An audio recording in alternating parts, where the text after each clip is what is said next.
പ്രഭാത ചിന്തകളിലേക്ക് ഏവരെയും സ്നേഹപൂർവ്വം സ്വാഗതം ചെയ്യുകയാണ്. ഇന്ത്യയെ കണ്ണീരണിയിച്ച് മറ്റൊരു വിമാന ദുരന്തം കൂടി വന്നെത്തിയിരിക്കുകയാണ്. രാജ്യത്തെ ഞെട്ടിച്ച് ഗുജറാത്തിലെ അഹമ്മദാബാദിൽ നിന്നും ലണ്ടനിലേക്കുള്ള എയർ ഇന്ത്യയുടെ 171 ബോയിങ് ഡ്രീം ലൈൻ 787 നമ്പർ വിമാനം ജനവാസ കേന്ദ്രത്തിൽ തകർന്നു വീണു. ഗുജറാത്തിൻ്റെ മുൻ മുഖ്യമന്ത്രി വിജയ് രൂപാണി അടക്കം 241 പേർ മരണമടഞ്ഞു.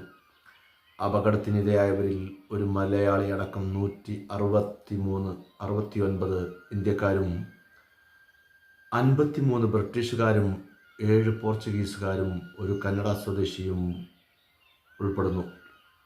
2 പൈലറ്റുമാരും 12 ക്യാബിൻ ജീവനക്കാരും മരിച്ചു.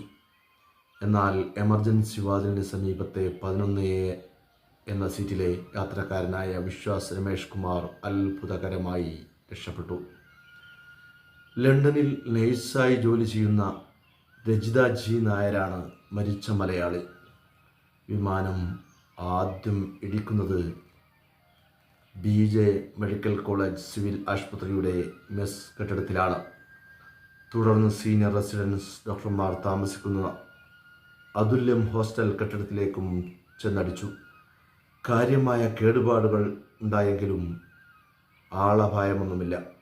സാങ്കേതിക തകരാറാണ് അപകട കാരണമെന്ന് പ്രാഥമിക നിഗമനം. തകർച്ചയ്ക്ക് മുമ്പ് വിമാനത്തിൻ്റെ പൈലറ്റ് എയർ ട്രാഫിക് കൺട്രോൾ വിഭാഗത്തിലേക്ക് അപായവിളി നടത്തിയിരുന്നു. പക്ഷേ പിന്നീട് ACTക്ക് വിമാനവുമായി ബന്ധപ്പെടാനായില്ല. പിന്നാലെ ദുരന്തം ഓടിയെത്തുകയായിരുന്നു.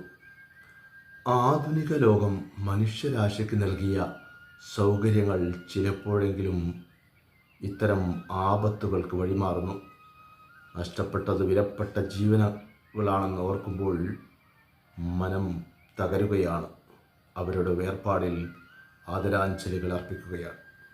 പ്രഭാത ചിന്തകൾ നാളെ കാലത്ത് കേൾക്കാം.